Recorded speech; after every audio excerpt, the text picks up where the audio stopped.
नमस्कार, मैं हूँ आपके साथ यशु शुक्ला और आप देख रहे हैं के न्यूज़ की खास पेशकश, जिसमें बात करेंगे डरा रहा शारदा नदी का रौद्र रूप। यूपी के लखीमपुर जिले में शारदा नदी की तबाही लगातार जारी है, जिस कारण ग्रामीणों में दहशत का माहौल है। बता दें कि साकीपुर में घाघरा नदी का तांडव लोगों में खौफ पैदा कर रहा है। देखते ही देखते मकान नदी में समा गया। बीते 6 दिनों से गाँव में कटान हो रहा है, जिसका वीडियो सोशल मीडिया पर वायरल हो रहा है। मकान नदी में समाने पर परिवार वाले पलायन करने को मजबूर हो गए। शारदा नदी लगातार उफना रही है। किसानों की हजारों एकड़ जमीन नदी में समा चुकी है। अगर ऐसे ही कटान होता रहा तो गांव का अस्तित्व मिट जाएगा। गांव में अफरा तफरी मची हुई है।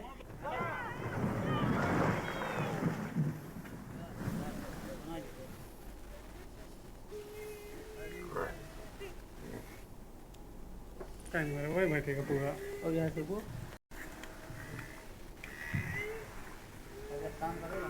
अब घोराऊ सबका ईटा सबका घोरा लो ना ले आओ हो।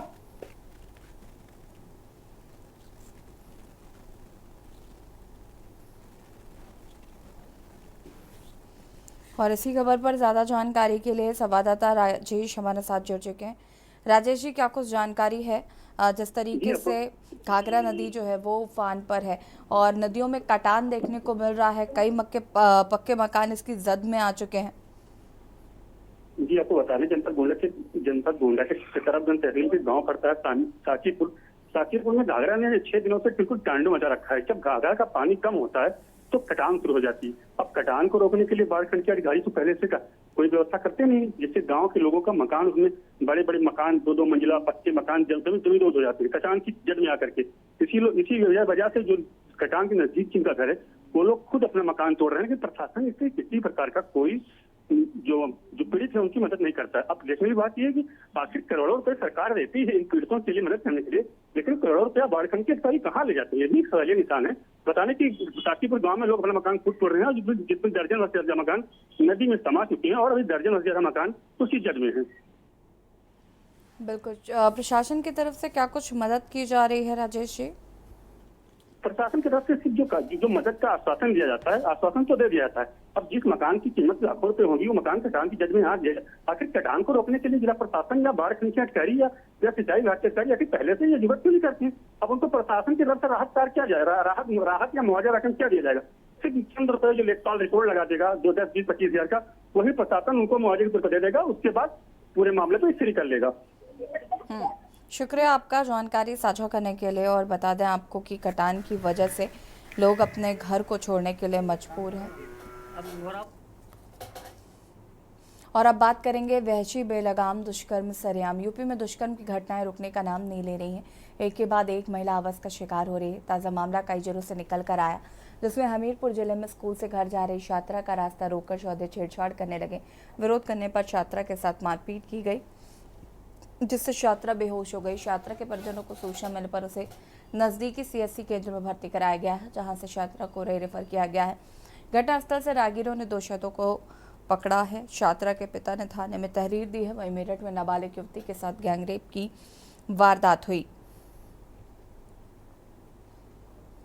किराए का मकान दिखाने के बहाने ले जाकर 4 युवकों ने गैंगरेप किया। गैंगरेप के बाद बेहोशी की हालत में छोड़कर आरोपी फरार हो गए। स्वजन ढूंढते पहुंचे तो बंद मकान में अर्धनग्न हालत में युवती मिली। कुशीनगर में 7 साल की मासूम से बुजुर्ग ने दुष्कर्म किया है।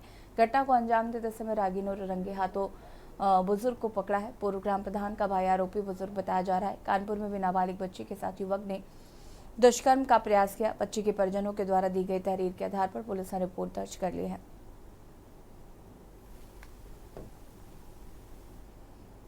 गाँव के रहने वाले हैं, हम नौरंगा पढ़ाई करने आते हैं।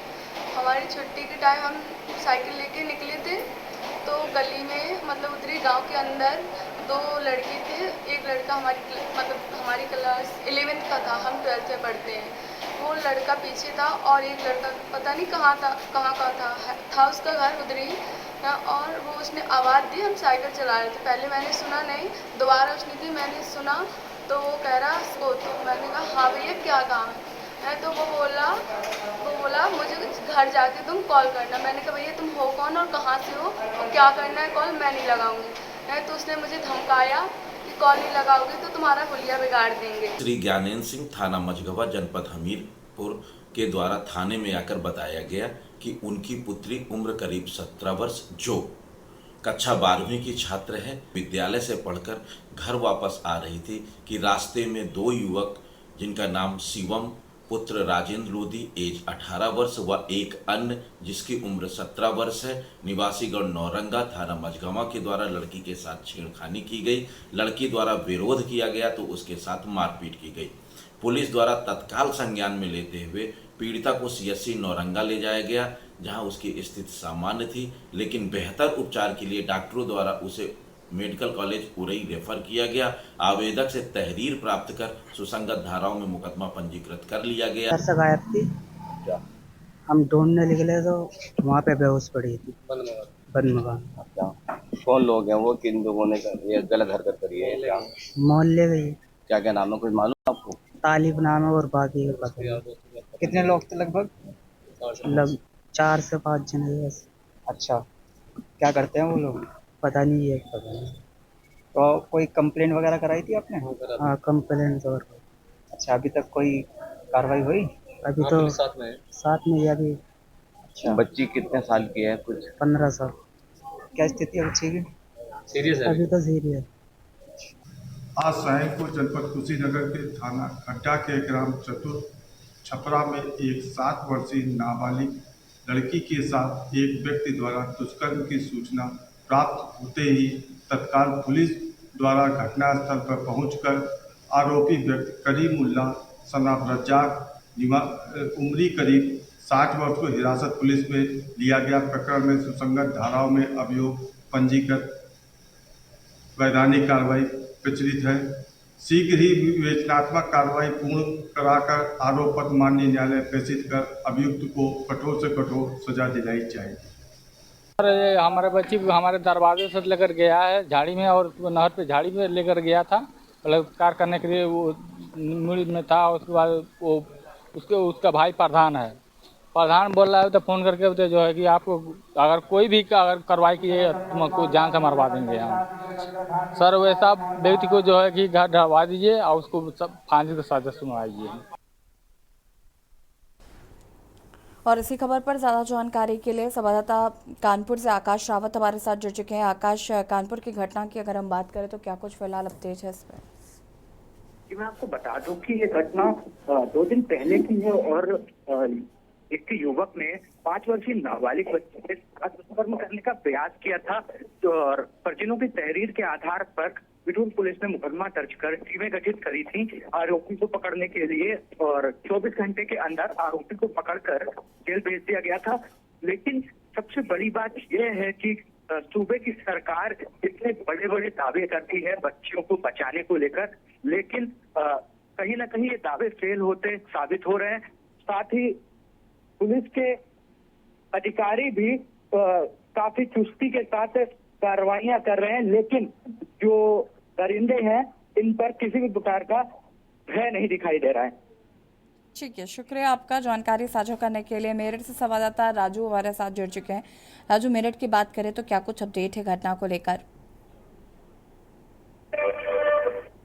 बड़ा असर हुआ है। नाबालिग से रेपकांड के आरोपी को पुलिस ने मुठभेड़ में गिरफ्तार कर लिया है। बताया गया है कि जो आरोपी था वो जंगलों में छुपा हुआ था। पुलिस उसकी कल देर रात से ही तलाश कर रही थी। जैसे ही पुलिस जंगलों में पहुंची तो आरोपी जो तालिब बताया गया है मुख्य आरोपी, उसने पुलिस पर फायर कर दिया। पुलिस ने जवाबी कार्रवाई करते हुए तालिब के पैर में गोली मारकर उसको गिरफ्तार कर लिया है। अब फिलहाल उसे जिला अस्पताल में भर्ती कराया है, जहाँ पर उसका उपचार चल रहा है। और पुलिस पूछताछ में जुटी है कि आखिर इस रेपकांड में और उसके साथ कौन कौन लोग शामिल थे, कितने युवक थे। क्योंकि बताया गया है कि कल देर शाम जब इस रेपकांड को अंजाम दिया गया तो तालिब जो नाबालिग किशोरी थी उसको किराए का मकान दिखाने के बहाने एक बंद मकान में लेकर गया और वहां साथियों के साथ मिलकर रेपकांड को अंजाम दिया। और जब जो पीड़िता है वो बेहोश हो गई, लुहान हो गई, उसके बाद उसे छोड़कर फरार हो गया था। तभी से पुलिस इसकी तलाश कर रही थी और आज जब न्यूज ने इस खबर को प्रमुखता से चलाया तो उसके बाद पुलिस हरकत में आई और तालिब को जंगल से मुठभेड़ के दौरान गिरफ्तार कर लिया। फिलहाल तालिब के पैर में गोली लगी है और वो जिला अस्पताल में भर्ती है, जहाँ उसका उपचार चल रहा है। मेरठ पुलिस अब पूछताछ में जुटी हुई है, अन्य आरोपियों के बारे में जानकारी जुटा रही है और जल्दी उन्हें भी पकड़ने का दावा करती हुई दिख रही है। शुक्रिया आपका जानकारी साझा करने के लिए। और हमीरपुर से भी हम सिद्धार्थ द्विवेदी संवाददाता जुड़ चुके हैं। सिद्धार्थ, क्या कुछ जानकारी है घटना को लेकर, अपडेट क्या है फिलहाल? जी बिल्कुल बता दूं, पूरा मामला हमीरपुर जनपद के नौगांव मझगावा थाना क्षेत्र के नौगांव गांव का था, जहां पर एक जो स्कूल की छात्रा है घर वापस लौट रही थी। उसी समय जो शोधन ने उसका रास्ता रोककर उसके साथ छेड़छाड़ करना शुरू कर दिया था। छात्रा द्वारा छेड़छाड़ का विरोध करने पर जो शोधे हैं वो आक्रोशित हो गए। आक्रोशित होने के बाद छात्रा की डंडों से पिटाई कर दी, जिससे छात्रा थी वो बेहोश होकर जमीन पर गिर पड़ी। पास खड़े लोगों ने छात्रा को नजदीकी अस्पताल पहुंचाया और कुछ घटनास्थल पर मौजूद लोगों ने दौड़कर दोनों शोधों को पकड़ लिया। जो घटनास्थल पर मौजूद लोग थे उन्होंने शोधों को पकड़कर पुलिस के हवाले कर दिया। हालांकि जो दोनों सौदे हैं वो पुलिस की गिरफ्तारी में है, लेकिन देखा जाए तो जो सौदे हैं उन्होंने छात्रा को चेहरा दीवार देने की धमकी भी दी थी। अब देखने वाली बात यह है पुलिस उन पर क्या एक्शन लेती है। हालांकि इस समय जो मझगावा थाना पुलिस है दोनों सौदों को गिरफ्तार करे हुए। जी शुक्रिया आपका जानकारी साझा करने के लिए।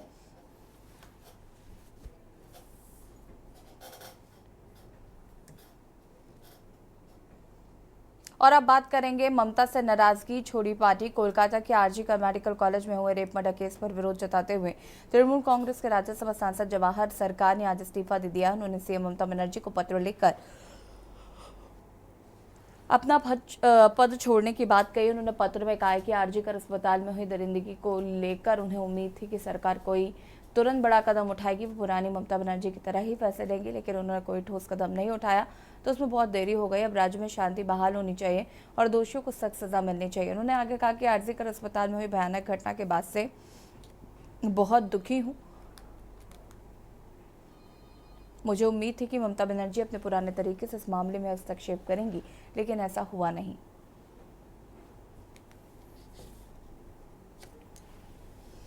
और इसी खबर पर ज्यादा जानकारी के लिए विशेष संवाददाता अखिलेश जी हमारे साथ जुड़ चुके हैं। अखिलेश जी, क्या कुछ जानकारी है? तृणमूल कांग्रेस के राज्यसभा सांसद ने अपने पद से इस्तीफा दे दिया है और ममता बनर्जी से नाराजगी भी अपनी पत्र में व्यक्त की है।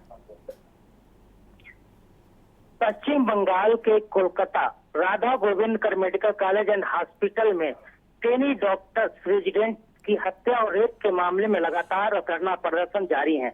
अभी तक विपक्ष की तरफ से हमला झेल रही ममता बनर्जी की मुश्किलें अब पार्टी की तरफ से ही बढ़ने लगी। पश्चिम बंगाल के मुख्यमंत्री और तृणमूल कांग्रेस के सुप्रीमो ममता बनर्जी के सबसे करीबी नौकरसार है जवाहर सरकार ने भी अब राज्यसभा पद से इस्तीफा दे दिया है। उन्होंने ये कहते हुए इस्तीफा दिया है कि वो पिछले 1 महीने से कोलकाता के अंदर जो धरना प्रदर्शन चल रहे हैं वो चाहे विपक्ष द्वारा किए जा रहे हैं, चाहे समाजसेवी संगठन या फिर डॉक्टरों की तरफ से किए जा रहे हैं, लेकिन वो अपनी अंतरात्मा से इन सभी विरोध प्रदर्शनों को सुन रहे थे। तो हर कोई इनका विरोध करता ही नजर आ रहा है और उनका इस्तीफा दिए गए अपने पत्र में जवाहर सरकार ने लिखा है कि अब ममता वो नहीं रही है जो ममता दीदी कभी हुआ करते थे कि हर मामले पे वो सड़क पर कूद जाया करती थी, लेकिन अब वो नहीं कूदती। दूसरा, उन्होंने कहा कि ममता बनर्जी जो कार्रवाई अब उन्होंने शुरू की है वो कार्रवाई उनको बहुत पहले ही शुरू कर देना चाहिए थी। तो इन तमाम चीजों को लेकर उन्होंने कहा कि अब उनकी अंतरात्मा कह रही है कि कोलकाता के Radha Govindkar medical college and hospital में 10 लेडी डॉक्टर्स की रेप और मर्डर के बाद जो घटनाक्रम चल रहा है उससे वो काफी दुखी है, व्यथित है, इसलिए वो इस्तीफा दे रहे हैं। तो इसीलिए उन्होंने टीएमसी के पद से भी इस्तीफा दे दिया है, राज्यसभा सांसद के पद से भी इस्तीफा दे दिया है। तो अब कह सकते हैं कि अभी तक विपक्ष के हमले झेल रही ममता बनर्जी अब पार्टी के अंदर और पार्टी के बड़े नेता और उनके सांसदों की तरफ से भी उनको हमला झेलना पड़ रहा है। इससे मुश्किलें बढ़ना तय है, लेकिन अब ये देखना होगा कि ममता बनर्जी आगे फैसला क्या लेती हैं। कैसी? शुक्रिया आपका जानकारी साझा करने के लिए। और बता दें आपको कि राज्यसभा सांसद जवाहर सरकार की नाराजगी जो है वो निकलकर सामने आई है। उन्होंने अपने पद से इस्तीफा दे दिया है। साथ ही साथ उन्होंने कई सवाल खड़े किए हैं। उनका ये साफ तौर पर कहना है कि ममता बनर्जी अब पुरानी ममता बनर्जी नहीं रही। और यहाँ रुकेंगे एक छोटे से ब्रेक के लिए। ब्रेक के बाद बात करेंगे पुलिस का खेल निर्देश को भेजा जेल। आप देख रहे हैं के न्यूज़, खबरों का सारथी। ब्रेक के बाद एक बार फिर से आप सभी का स्वागत है और बात करें पुलिस का खेल निर्दोष को भेजा जेल। रायबरेली में फर्जी लूट के खुलासे का भंडाफोड़ हुआ है। बताया जा रहा है कि पुलिस ने निर्दोष को जेल भेजा था। 12 दिन बाद बेकसूर पीड़ित की जेल से रिहाई हुई है। पुलिस की मदद करने वाले व्यापारी को ही थानाध्यक्ष ने लुटेरा बना दिया था।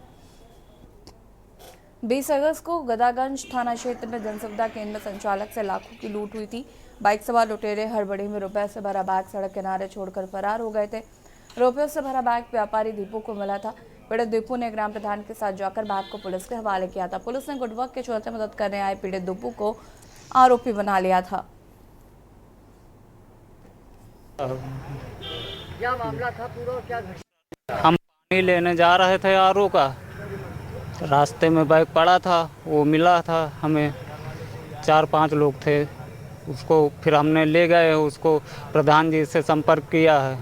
उसके बाद में थाने ले गए हैं, थाने में हमको बिठा लिया गया है, जमा किए वहाँ पर, उसके बाद में बिठा लिया गया है। बैठाया था आपको? एसओ साहब ने। उसके बाद में बिठा लिया है, 2 दिन रखे हुए थे शाम को। उसके बाद में हम रात में ले गए हमको जंगल, वहाँ पर बैग दिया हमको, वीडियो बनाया है। उसके बाद में दूसरे रास्ते से लेकर आए थे। मामला ये है कि हमारे यहाँ गदागंज में 20 तारीख को हमारे एक व्यापारी से लूट हुई थी, जिसका लूट होने के बाद में एक हमारा दूसरा व्यापारी है बभनपुर निवासी दीपू, उसके द्वारा वहाँ पे बैग पाया गया था, जो लूट का बैग था। और उसके पाने के बाद में वो ग्राम प्रधान को अवगत करा के बैग को थाने में दिया गया। लेकिन पुलिस के द्वारा कहाँ गलती हुई ये मैं नहीं कह सकता, लेकिन एक निर्दोष व्यक्ति को जेल भेजा गया था।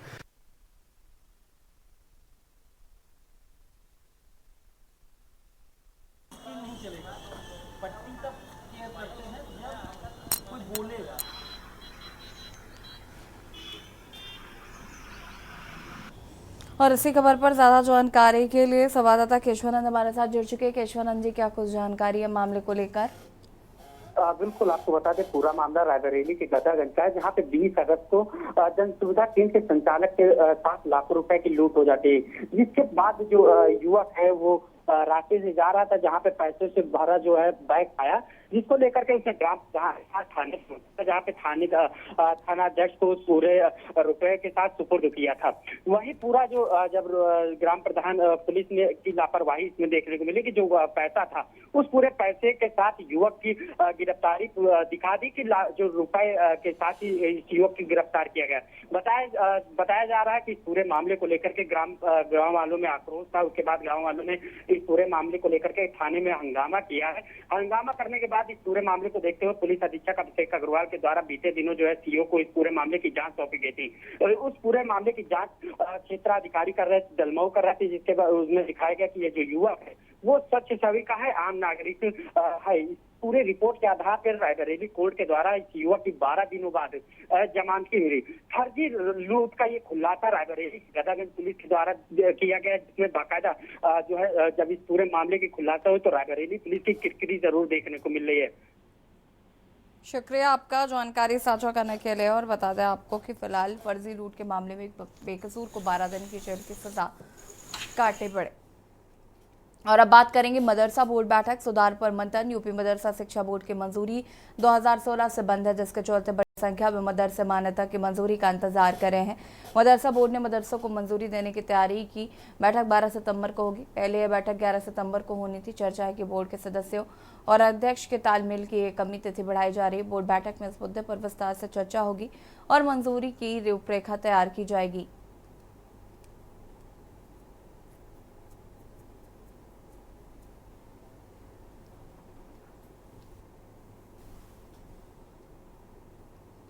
और अब बात करेंगे रंग ला रहे प्रयास, बाघों को मिला प्रवास। बाघों को लेकर उत्तराखंड के प्रयास रंग ला रहे हैं।